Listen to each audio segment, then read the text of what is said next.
कि हमारा कितना कितना खर्चा हुआ, कितना हमने प्रॉफिट कमाया। This comes to profit. आपका इन सब कैलकुलेशंस के बाद क्या निकलेगा?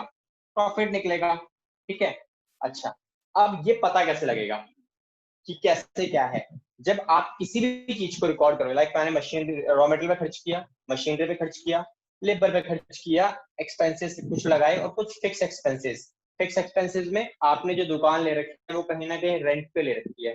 अब रेंट पे अगर दुकान ले रखी है तो मैं चाहे प्रोडक्शन करूं, चाहे मेरा जूता बिके या ना बिके, मुझे पैसा रेंट देना ही पड़ेगा। This is called fix expenses. Okay.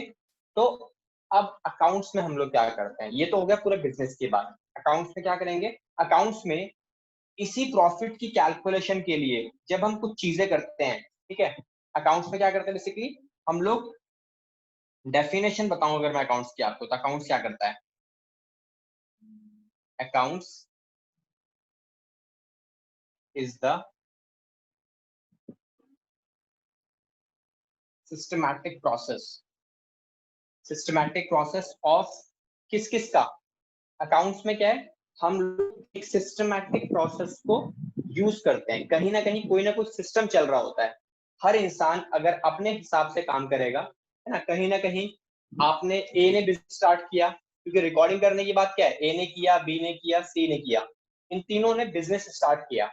अब ये बंदा अपने एक्सपेंसेस की लिस्ट को अलग से लिखेगा, क्योंकि जब तक लिखेगा नहीं उसे अपने खर्चों के बारे में पता नहीं चलेगा।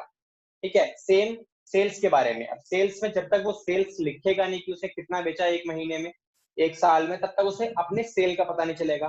तो सिंपल सी बात है, इन सबको क्या करना है मुझे? इन सबको मुझे रिकॉर्ड करना है। रिकॉर्ड।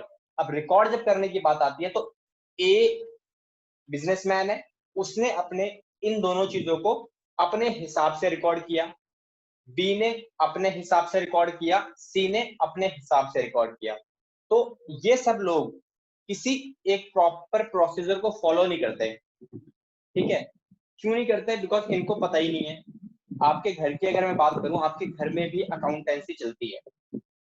आपके फादर, ठीक है, जितने भी खर्चा होता है घर के अंदर, फिक्स एक्सपेंसेस होते हैं घर चलाने के लिए, आपके फादर क्या करते हैं? आपके फादर अपनी सैलरी में से, आपके फादर क्या करते हैं, उन आपकी सैलरी में से क्या करते हैं, कुछ पैसा निकालते हैं और उठा के सीधा मॉम के हाथ में पकड़ा देते हैं। कहते हैं ये लो एक महीने का खर्चा, लेट से एक महीने का, मॉम को बोल दिया कि हर महीने में आपको केवल 50,000 रुपए दूंगा घर चलाने के लिए। ओके। तो हुआ क्या? 50,000 रुपीज मॉम के हाथ में आ गए। अब महीना खत्म होने के बाद आप अपनी मदर के पास जाओ और उनसे पूछो कि मम्मी मुझे एक बात बताओ, ये 50,000 रुपए जो आपको मिलते हैं, आप इसको कैसे कैसे कैसे मैनेज करते हो? पूरा महीना आप खर्चा चलाते हो, किस तरीके से चलाते हो? तो मॉम के पास हर एक पैसे का रिकॉर्ड होगा कि पहला दूध वाले को कितना गया, दूसरा आपकी खुद की एजुकेशन पे कितना गया, ठीक है, राशन पे कितना गया, बिजली वाले का बिल कितना आया, वो सब सब चीजें मॉम के पास 50,000 ब्यौरा दे देंगी, मैंने इतना इतना पैसा यहाँ पे खर्च किया। ठीक है। उसके बाद this is also known as accounting. अब ये उनके दिमाग में नहीं है, ये कहाँ पे है? ये उनके कहीं ना कहीं उन्होंने लिखा होगा प्रॉपर तरीके से, लेकिन क्या ये सही है?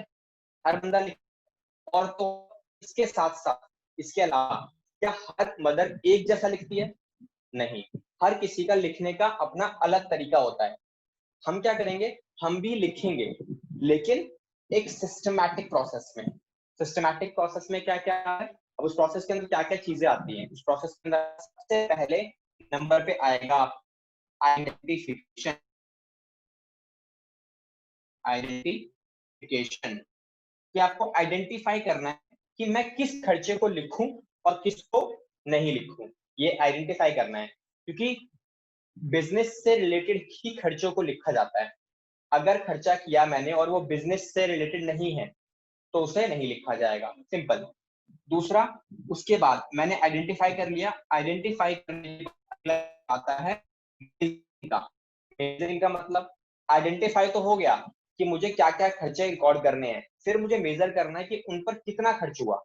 10 रुपए, 15 रुपए, 1 लाख, 2 लाख, कितना खर्च हुआ। और कोशिश की जाएगी कि वो सेम डिनोमिनेटर में होने चाहिए। ठीक है, सेम मैनर में होना चाहिए। सेम मैनर का मतलब होता है या तो वो रुपये चाहिए, या तो वो डॉलर में होने चाहिए, या तो किसी और करेंसी में, मतलब एक ही करेंसी होनी चाहिए। ऐसा नहीं है आपने इलेक्ट्रिसिटी खर्चा रिकॉर्ड किया रुपीज में, ठीक है, ट्रैवलिंग का खर्चा रिकॉर्ड कर दिया डॉलर में, नहीं, it should be in same manner और यू कैन यूज करेंसी। उसके बाद जब आपने मेजर भी कर लिया, मेजर करने के बाद नेक्स्ट स्टेप आता है आपके पास रिकॉर्डिंग का। रिकॉर्डिंग का मतलब अब आप लिखना शुरू करोगे। कहाँ पे लिखा जाता है? लिखा जाता है ये सारी बातें in the books of accounts की बुक्स में। अकाउंट्स की अपनी कुछ बुक्स होती हैं, इनको हम आगे पढ़ेंगे। अकाउंट्स की कौन कौन सी बुक्स होती हैं? Journal, cash book, sales book, purchase book, these are kind of books. वहां पर हम लोग क्या करते हैं? उनका रिकॉर्डिंग करते हैं। रिकॉर्डिंग करने के बाद आता है आपका क्लासिफिकेशन।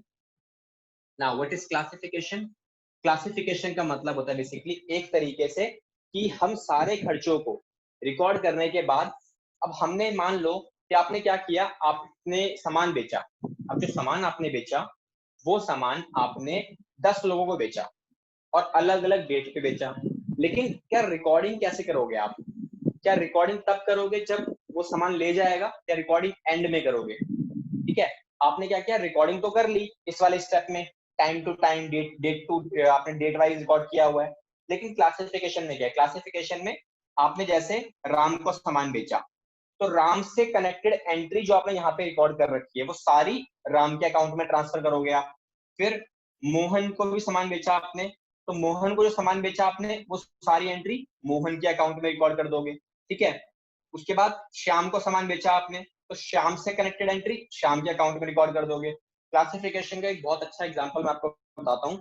देखो, जैसे होता क्या है, जब आप स्कूल के अंदर पढ़ रहे होते हो, है ना, स्कूल के अंदर आप सुबह सुबह स्कूल गए और आपने क्या किया, अब आप ये मान के चलो कि आप जो हो स्कूल के लिए, यू आर अ एंट्री। आप क्या हो? आप एक इवेंट हो, ठीक है, आप एक ट्रांजेक्शन हो जिसकी रिकॉर्डिंग होती है। अब क्या हुआ, ये हो गया आपका स्कूल का ग्राउंड, ये हो गया आपके आपके स्कूल का एंट्रेंस। ठीक है, आपके जो स्कूल है उसके साइड बाय साइड बीच में एक आपका प्ले ग्राउंड है, इट्स अ प्ले ग्राउंड, और इसके साइड में आपकी क्लासेस बनी हुई हैं।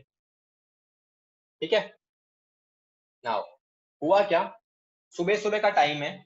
अब जैसे जैसे स्कूल में एंट्री करते हो, एंट्री करते के साथ ही सारे बच्चे आपको कहाँ मिलेंगे? इस प्ले प्रेयर कर, एक मिनट होल्ड करना जस्ट।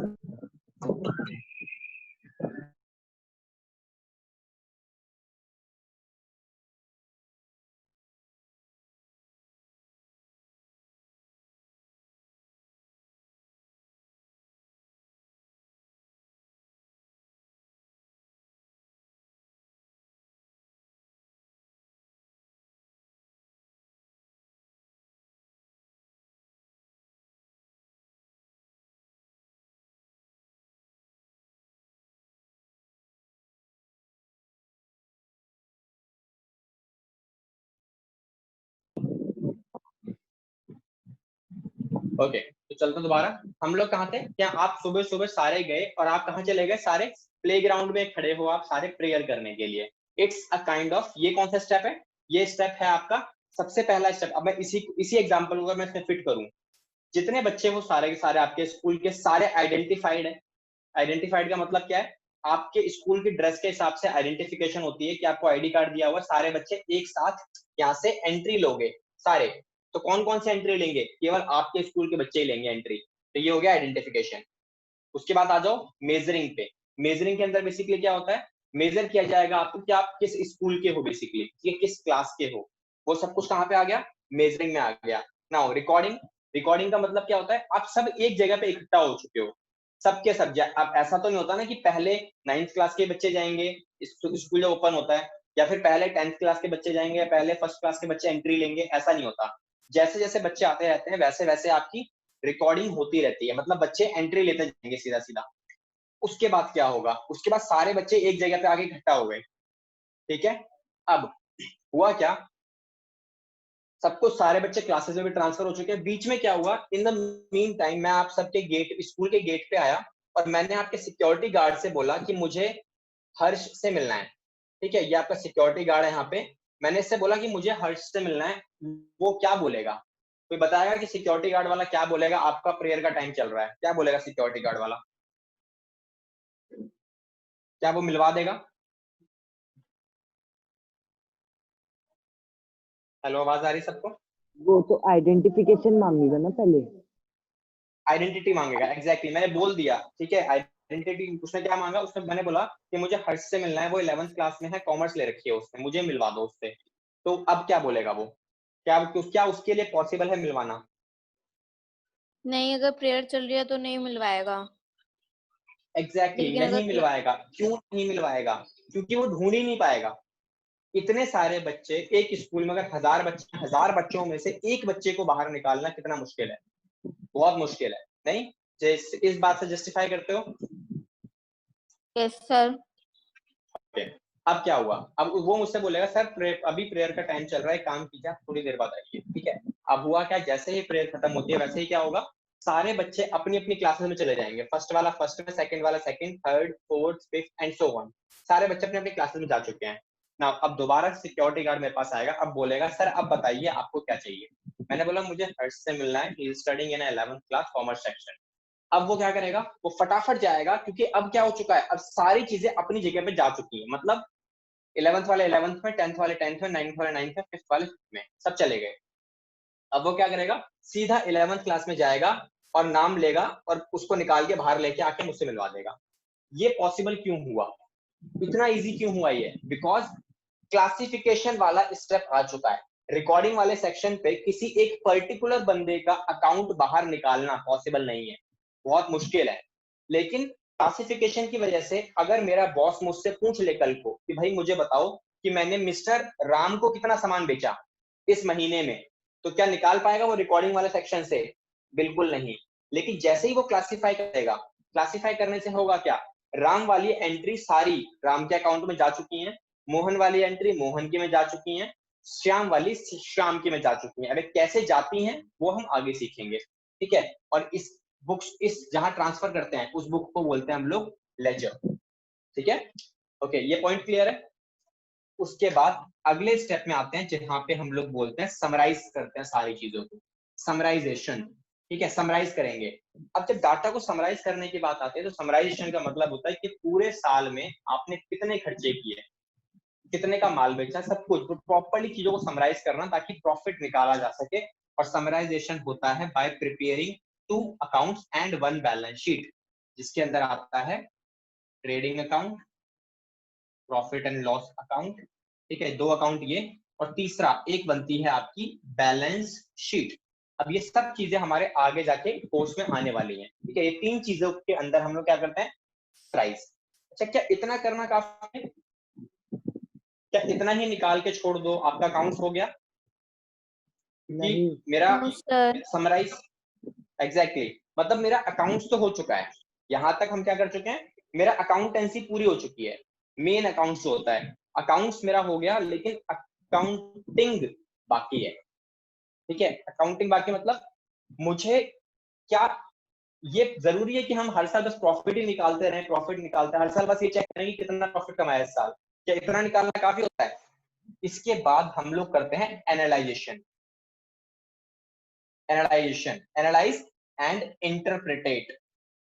ठीक है, एनालाइज एंड इंटरप्रिटेट, ये हमारा अगला स्टेप आता है, जिसके अंदर हम करते हैं, हम एनालाइज करते हैं पिछले साल के हिसाब से हमने इस साल कितना प्रॉफिट ज्यादा कमाया, कितना प्रॉफिट कम कमाया। किसी पर्टिकुलर डिपार्टमेंट में हमने कोई खर्चा किया था और उस खर्चे की वजह से हमारे को कितना फायदा हुआ या कितना नुकसान हुआ। This is called analysation. आप एनालाइज करते हो ना हर हर साल कि भाई पापा ने पिछले बर्थडे पे तो आपने इतना अच्छा गिफ्ट दिया था, इस बर्थडे पे तो इतना अच्छा गिफ्ट नहीं दिया, है ना? कल परसों राखी आने वाली, राखी पे एनालाइज करो, राखी पे तुमने मेरे को 100 रुपए दिए थे, इस राखी पे तुमने मेरे को 10 रुपए दिए। तो ये एनालाइजेशन है। ये सेम चीज अकाउंट करते हैं, आपको एनालाइज करना पड़ता है कि मैंने पिछले 2019 में मैंने 1 लाख रुपए कमाए, और 2020 में अगर मैंने 1.2 लाख कमाए हैं, तो ये जो 20,000 रुपए एक्स्ट्रा आया, ठीक है, ये कहां से आया, किस वजह से 20,000 एक्स्ट्रा आया? तो दिस इज कॉल्ड एनालाइजेशन। ठीक है, ये करते हैं। फिर उसके बाद हम करते हैं नेक्स्ट कम्युनिकेट।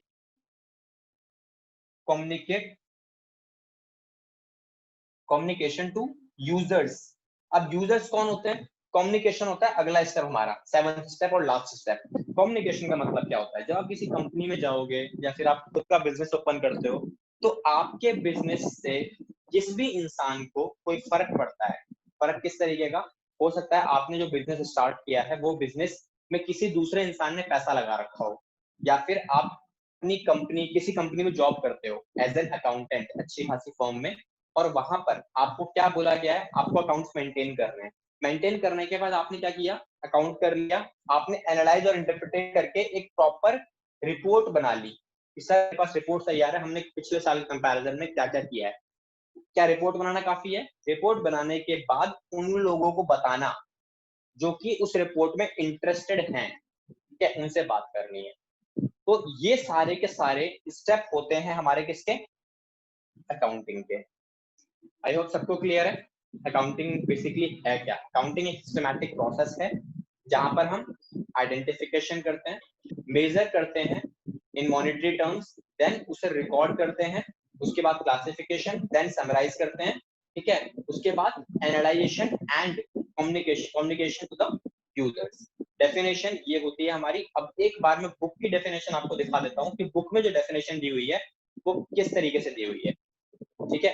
अच्छा, एक और चीज आप सब लोगों को क्लियर कर देना चाहता हूं मैं कि किसी भी कोई भी इश्यू आता है, कोई भी चीज समझ में नहीं आती है, तो उस चीज को पेंडिंग मत छोड़ना कि बाद में आ जाएगी। बिकॉज अकाउंट्स एक आप लोगों के लिए बिल्कुल फ्रेश सब्जेक्ट है। अगर कुछ भी स्किप हुआ या कुछ भी छूट गया जिसकी वजह से आपको प्रॉब्लम आ रही है, तो वो प्रॉब्लम आज अगर सॉल्व कर लोगे तो छोटी है, हो जाएगी बहुत इजीली, ठीक है। लेकिन अगर फ्यूचर में उस प्रॉब्लम को दबा लिया आपने, अगर आज दबा लिया, फ्यूचर में वो प्रॉब्लम इतनी बड़ी हो जाएगी और उसका जो इम्पैक्ट है वो इतना बड़ा आएगा कि आपको इतनी प्रॉब्लम क्रिएट करके देगा, फिर बाद में वो हैंडल नहीं होगी, ठीक है। एंड ऑनलाइन क्लास में एक सबसे बड़ा ड्रॉबैक ये है कि मुझे आप लोगों के चेहरे नजर नहीं आते हैं, तो मैं नहीं बता सकता कि आपको समझ में आ रहा है या नहीं आ रहा है, डाउट है या नहीं है। डाउट है तो you can ask me at an number of times, जितना भी आप पूछ सकते हो। ये मेरा काम है कि किस तरीके से आपको समझाना है, चीजों को कैसे क्लियर करना है, ठीक है। तो कभी भी कुछ छोड़ के मत चलना। Yes sir.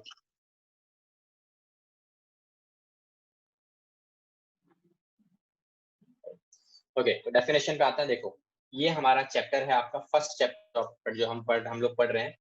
तो अकाउंटिंग के अंदर क्या क्या बताया इसने? Meaning and definition.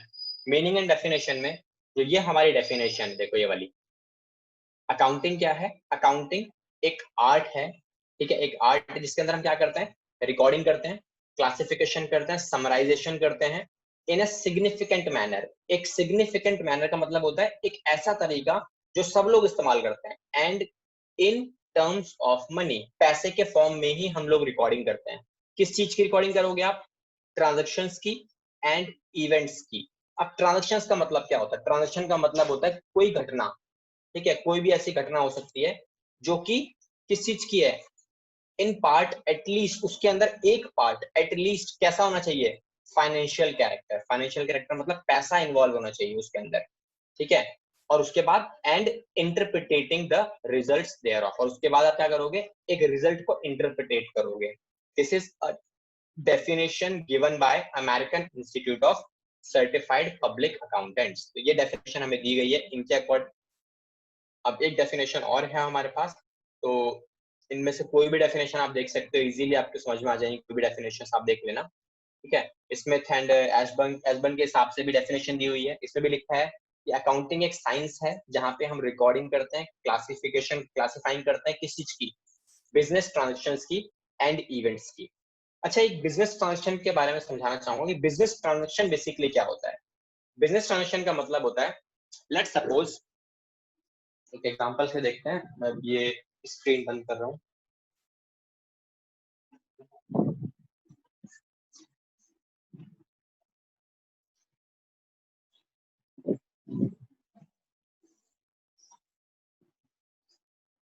देखो, बिजनेस ट्रांजेक्शन का बेसिकली मतलब क्या होता है? लेट्स से कि ये मिस्टर एक्स है, ठीक है। मिस्टर एक्स ने क्या किया? मिस्टर एक्स का खुद का अपना बिजनेस है, ठीक है। अब मिस्टर एक्स के बारे में अगर मैं थोड़ी सी बात करूं कि मान लो एक पर्टिकुलर डे है, लाइक 1 अगस्त हमारा आज का दिन है 2020, ठीक है। हुआ क्या, मैं आपको कुछ लिस्ट दे रहा हूँ, कुछ खर्चों की लिस्ट दे रहा हूँ, मुझे बताना कि इसमें से कौन कौन से खर्चे बिजनेस वाले हैं और कौन से बिजनेस वाले नहीं है। कैसे आइडेंटिफाई करोगे? सबसे पहले इसने क्या किया, सबसे पहले इसने ट्रैवलिंग एक्सपेंस किया, ट्रैवल किया, ट्रैवल टू ऑफिस, अपने घर से ऑफिस तक आया और इसका 200 रुपए का पेट्रोल लग गया, ठीक है। घर पास नहीं है इसका, तो 200 रुपए का इसका पेट्रोल लग गया। उसके बाद इसने उसी दिन इलेक्ट्रिसिटी बिल पे किया, इलेक्ट्रिसिटी बिल अपने घर का, इलेक्ट्रिसिटी बिल किसका पे किया इसने, अपने होम का, घर का बिल पे किया है। कितना पे किया है? 1000 रुपीज का इलेक्ट्रिसिटी बिल आ गया इसका। उसके बाद अपने बेटे की ट्यूशन फीस ने पे की है, ट्यूशन फीस ने पे की है अपने बेटे की इसने 4000 रुपए, ठीक है। कहां से पे की है? फ्रॉम बिजनेस अकाउंट, ठीक है, बिजनेस अकाउंट, मतलब अपने बिजनेस के अकाउंट से पे की है। उसके बाद इसने क्या किया, इसने लंच किया, लंच का खर्चा है इसका 500 रुपए। तो इन 4 एक्सपेंसेस में से कौन कौन से खर्चे ऐसे हैं जो इसके बिजनेस ट्रांजैक्शंस के नाम से निकाले जाएंगे या माने जाएंगे? First and third. First and third are the business expenses. Yes sir. Okay, तो जैसे पहला उसने ट्रैवल किया घर से ऑफिस जाने के लिए, तो ये खर्चा कहाँ पे आएगा? इट्स अ ऑफिशियल एक्सपेंस, ठीक है, ये आपका ऑफिशियल एक्सपेंस है। इसने पैसा तो यहाँ भी पे किया है, 1000 रुपए इलेक्ट्रिसिटी बिल पे किया है, लेकिन यहाँ पर ये जो खर्चा है ये किसका है? ये इसका घर का है, तो ये इसका ऑफिशियल एक्सपेंस नहीं है। इसका मतलब हम इसकी रिकॉर्डिंग नहीं करेंगे। रिकॉर्डिंग किस किस की होगी?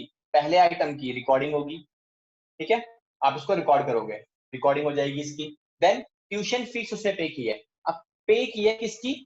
अपने बच्चे की है, लेकिन कहां से की है? बिजनेस अकाउंट से की है, तो इसकी भी हम लोग रिकॉर्डिंग करेंगे। हालांकि ये ऑफिशियल एक्सपेंस नहीं है, इट्स अ पर्सनल एक्सपेंस, क्योंकि अपने बेटे की फीस पे की है, लेकिन ऑफिस में रिकॉर्ड क्यों होगा? क्योंकि ये इसने बिजनेस के अकाउंट से की है। अगर ये अपने पर्सनल अकाउंट से करता तो ये भी हमारी जो फीस होती है ये वाली, ये फीस हमारी रिकॉर्ड नहीं होती। नेक्स्ट, उसने लंच किया है, तो लंच तो नॉर्मल साथ इंसान करेंगे, ठीक है, तो ये भी हमारा उसका पर्सनल एक्सपेंस है, तो ये भी रिकॉर्ड नहीं होगा। देन तो इस तरीके से आपको रिकॉर्डिंग करनी है। अब आइडेंटिफिकेशन छोटा सा पॉइंट बताता हूँ, जो एक पॉइंट मैंने लिखा था मेजरिंग वाला। मेजरिंग का मतलब बेसिकली क्या है? मेजरिंग का मतलब है कि आप केवल उन्हीं आइटम्स की रिकॉर्डिंग करोगे जिन आइटम्स को आप फाइनेंशियल टर्म्स में मेजर कर सकते हो। कौन कौन सी है? जैसे मान लो इसके जो बिजनेस है वो इतना बड़ा है, अब इस बिजनेस में इसके 1000 वर्कर काम करते हैं, 1000 एम्प्लॉयज हैं इसके पास जो काम करते हैं। 1000 एम्प्लॉयज में से जो ये सैलरी पे करता है इन सभी सभी लोगों को, मान लो इसकी सैलरी पे करता है वो 100 करोड़ की सैलरी पे करता है, पहला। दूसरा, इसकी कंपनी में जो ऑनेस्ट एम्प्लॉयज हैं उनका नंबर है इन 1000 में से मान के 400 एम्प्लॉयज बड़े ईमानदार हैं, ठीक है, मतलब कुछ भी हो जाए झूठ नहीं बोलते ये, ठीक है। 300 जो बंदे हैं इसमें क्या है? अब तीसरा पॉइंट, इसके पास जो मशीनरी अवेलेबल है, ठीक है, मशीनरी इसके पास 10 अवेलेबल है, ये नंबर्स में दिया हुआ है। और इसी मशीन का जो कॉस्ट है, cost of machine, cost of machine, इसी इन मशीनरीज का जो कॉस्ट है इसके पास, वो इसने 10 करोड़ रुपए इन मशीन पे लगा रखे हैं। नाउ आप इनमें से किन किन आइटम को रिकॉर्ड करोगे? रिकॉर्ड करने की बात आए तो कौन कौन से आइटम्स को रिकॉर्ड होंगी हमारे पास बिजनेस में? आइडेंटिफाई करना है आपको, फिर उसके बाद मेजर भी करना है। तो ये है तो सारी बिजनेस वाली, बिकॉज बिजनेस में ही कनेक्शन है सबका। रिकॉर्डिंग की बात है तो रिकॉर्डिंग के अंदर क्या चारों आइटम को रिकॉर्ड किया जाएगा? थर्ड तो पक्का है। थर्ड पक्का है, मतलब मशीनरी में जो उसके पास 10 नंबर ऑफ मशीन है वो रिकॉर्ड होनी चाहिए। Yes sir. ओके, एंड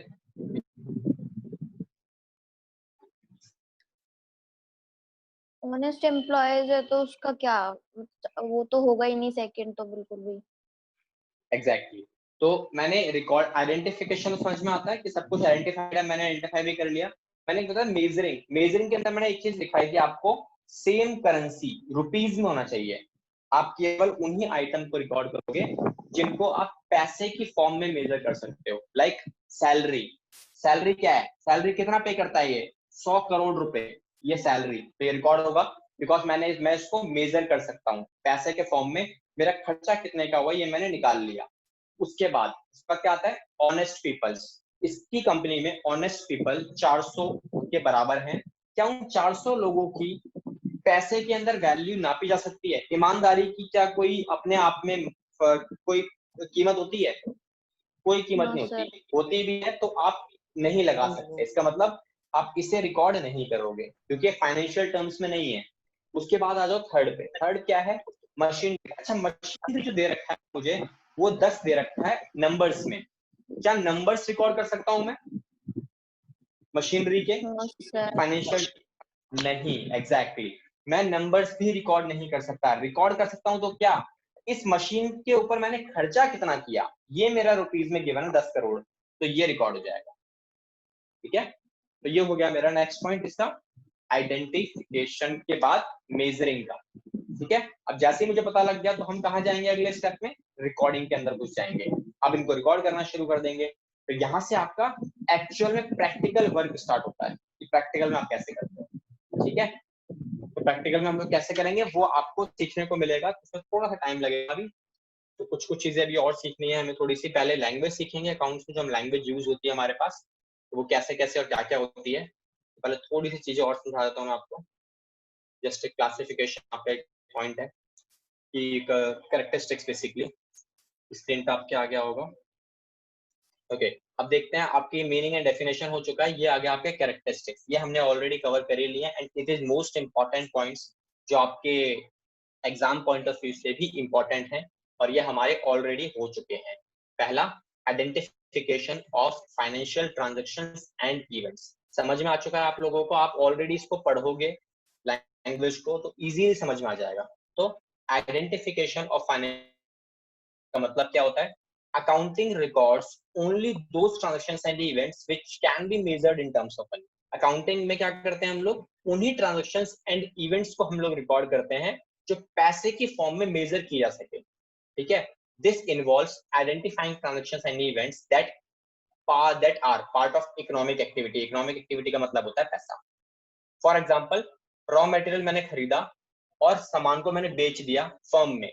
ठीक है, फर्म के द्वारा बेचा गया, तो ये पैसे के फॉर्म में होगा। कहीं ना कहीं मैंने रॉ मटेरियल जो परचेज किया है, क्या वो पैसे के फॉर्म में नहीं होगा कि मैंने कितने का परचेज किया है और जब मैं बेचूंगा तो कितने रुपए मुझे मिले बेचकर, ये भी पैसे के फॉर्म में होगा। तो ऐसी ट्रांजेक्शन्स को हम हमेशा रिकॉर्ड करते हैं। और एक और बात ध्यान देने वाली, रिकॉर्ड कैसे करोगे आप, क्या मैंने आपको बोल दिया आके, क्या उसके बेसिस पे आप रिकॉर्ड कर लोगे? बताओ, मैंने आपको बोल दिया कि मैंने माल बेचा 10 लाख रुपए का, क्या आप 10 लाख रुपए ऐसे रिकॉर्ड कर दोगे?